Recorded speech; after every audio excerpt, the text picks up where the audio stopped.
Today, there's a crisis in America. It goes beyond healthcare, the economy, and national security. Look a little closer, even right down the street. The crisis that's at the heart of our country is in our schools. Out of 28 reporting developed countries, American students rank 20th in graduation rates. While we were once pioneers in public education, now we've fallen behind. The key to solving all of these problems rests on solving one thing first. Education has always been the cornerstone of freedom and democracy and key to economic prosperity. But never before in our history has education been more crucial to the collective future of our nation and to the individual futures of our young people. Our public schools must strive to provide equality in educational opportunity unlike at any time in the nation's history. The demand is urgent and growing to educate all students to meet rigorous academic standards and to prepare them for post-secondary education and an increasingly specialized workforce in the global economy. Accomplishing this goal means significantly narrowing, if not closing, long-standing and stubborn gaps in achievement that exist among subgroups of the nation's students. These daunting educational challenges are compounded by fundamental changes in our economy and labor markets, as well as a seismic shift in our nation's demographics. Meeting the equal opportunity challenge in education requires funding all public schools at levels sufficient to provide a rigorous curriculum in a broad range of area subjects. Delivered by well-trained teachers and supported by effective school and district leaders. It also requires sufficient funds for schools serving high numbers of low-income students, English language learners, and students with other special needs. Concentrated student poverty in schools generates greater needs than that. In return, require resources to support effective programs and strategies such as high-quality early education, full-day kindergarten, after-school and summer school programs, and small classes in earlier grades. Of course, funding alone will not lead to better academic performance and outcomes for students. Funding must also be invested wisely, focusing on key areas such as teaching, strong curriculum, programs for struggling students, effective supervision, and sufficient supports for districts and schools from state education agencies and institutions of higher education. High-poverty schools need sufficient funds, effectively and efficiently used to achieve established outcome goals and prepare their students for high school graduation and for post-secondary education or the workforce. How we fund our public schools is therefore fundamental to the national effort to ensure all students have access to high-quality educational opportunities that prepare them to assume the responsibilities of citizenship and to succeed in the economy. Sufficient school funding, fairly distributed to districts to address concentrated poverty, is an essential precondition for delivering a high-quality education in the 50 states.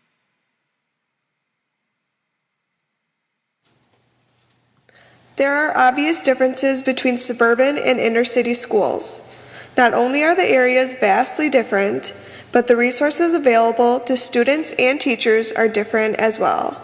Suburban schools are generally more funded than inner-city schools, and this has a huge impact on the resources available. The major problems we consistently see in schools everywhere are nutritional options, effective teaching materials such as books and classes offered, as well as quality of teachers and the material they are expected to present. Nutrition has a considerable influence on both the mental and physical health of students far and wide. It is no surprise that nutrition plays a huge role on how well we learn and how good we feel throughout the day. The question rises whether or not schools are offering the best options for students' physical and mental well-being.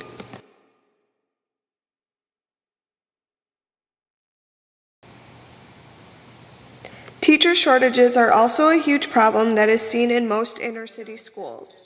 McCain-Telgren, An AmeriCorps tutor briefly describes her experiences with teacher shortages in a St. Paul public Don't have school. the resources they necessarily need to be successful, like the space and the tools and the supplies and whatnot. So there's like a huge turnover in teachers who work there for like a year and then they leave because they would rather go to a suburban school. It's much easier. We don't have substitutes, so like the kids in the class are split amongst other classes, and that's just like crazy to me. Like I don't think that would have ever happened in like the schools I went to. There was always like teachers there when our normal teacher wasn't there. Like it was always expected. It wasn't like a huge issue. And a lot of times in the morning we're like running around trying to find like extra staff to like, hey, can you like stop in this room because there's going to be a substitute and it's going to be horrible, so we need like extra support and stuff like that. Whereas like in a suburban school, I don't think that would really be a problem. So Schools need to reinforce the importance of education and encourage students to strive for long-term goals that could benefit their overall future. Each year, we are losing valuable contributors to our society every time a child chooses to drop out of high school and every time we hire an ineffective teacher. Schools need to focus on providing more quality in their schools and also focus on rebuilding school importance among students, faculty, and people alike. In 2009, approximately 19% of 5 to 17-year-old children in the United States were in families living in poverty. This number has increased since 1990 when it was at 17%, and also since the year 2000 when it was at 15%. With so many children living in poverty and attending inner-city or high-poverty schools, we are finding them less likely to graduate from high school. On average, 68% of 12th grade students in high-poverty schools graduated with a diploma in 2007-2008, compared to 91% at low-poverty schools. The numbers have actually gotten worse since 1999 to 2000, where the graduation rate dropped from 86 to 68%.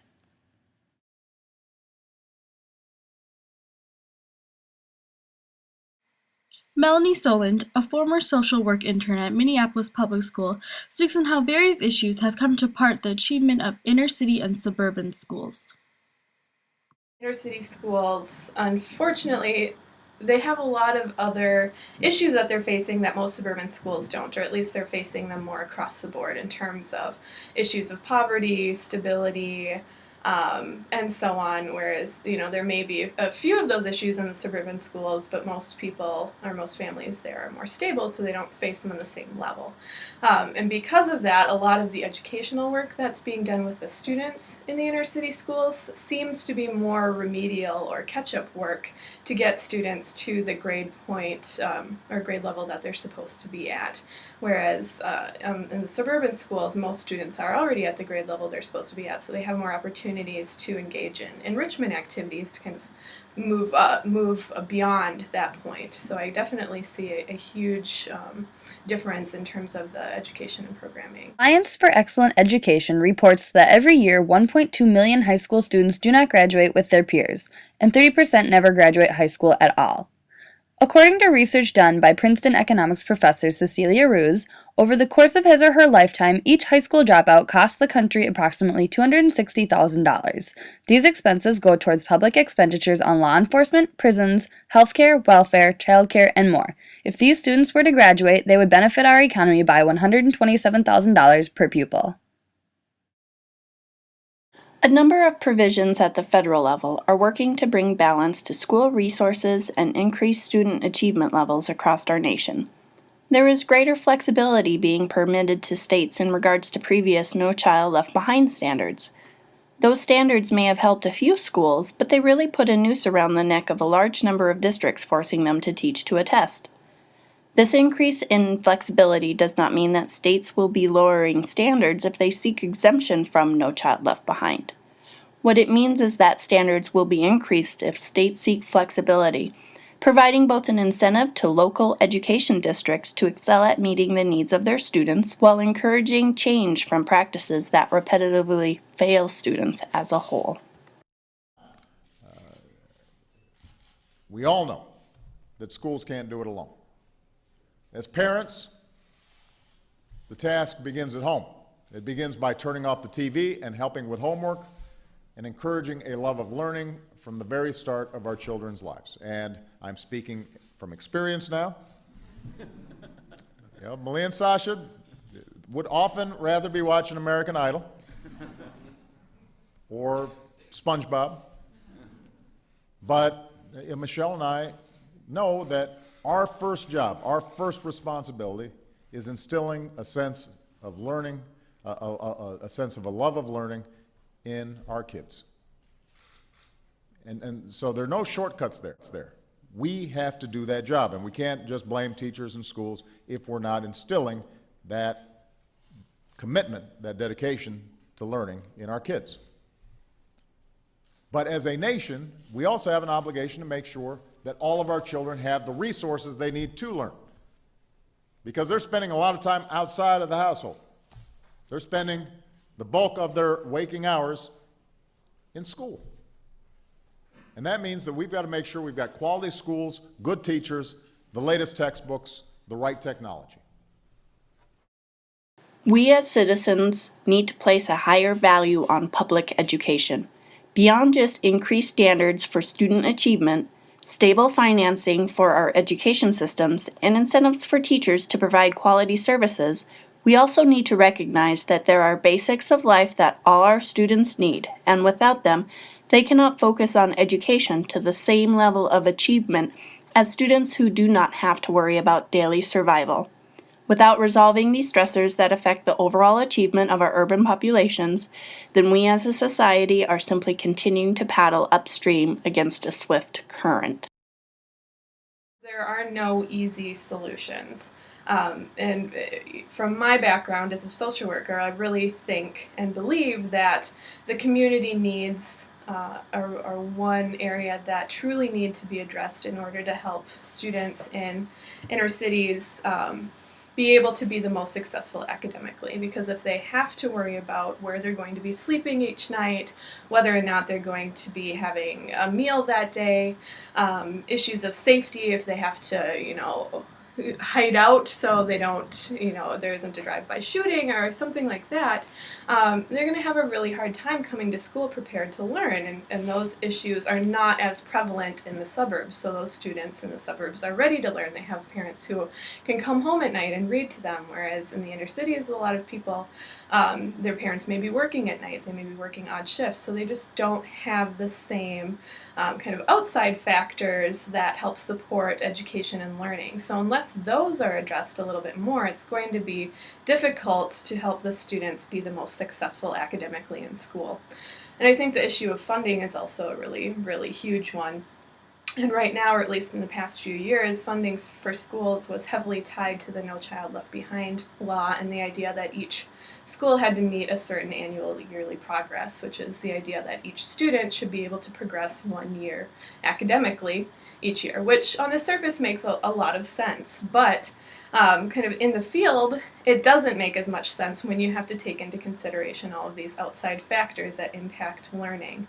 And when the funding for these inner city schools that have a lot of chaos going on in the community is pulled because of that, I mean, that creates more instability for these students, which again makes it difficult for them to be the most successful academically. So until we kind of address the issue of funding and creating stable funding and community supports, I think it's going to be really difficult to elevate their educational attainment to the same level as the suburban schools see. It is important to keep in mind that everything is interconnected, and if there is one flaw in the system, it affects other areas, if not the system as a whole. Society needs to care about our public school inequalities because it will affect everyone eventually. While having one kid not graduate may feel like only one tree falling in a large forest, there is still a thud. Imagine how loud it is when hundreds, if not thousands, of these so-called trees come crashing down. There is not one clear-cut solution to our inequality among urban and suburban schools. In order to see large change, small changes need to begin to occur. Funding needs to be reevaluated and should focus on the number of children who attend each school versus social class systems or where that school is located. Children who live in low socioeconomic situations should be spoken for instead of being fought against. A school's funding should be based on its need and demand instead of its location or wealthy participants. Overall, we have a long way to go in order to see much needed change in our public school systems, but the underlying message here is that change is possible if everyone works together.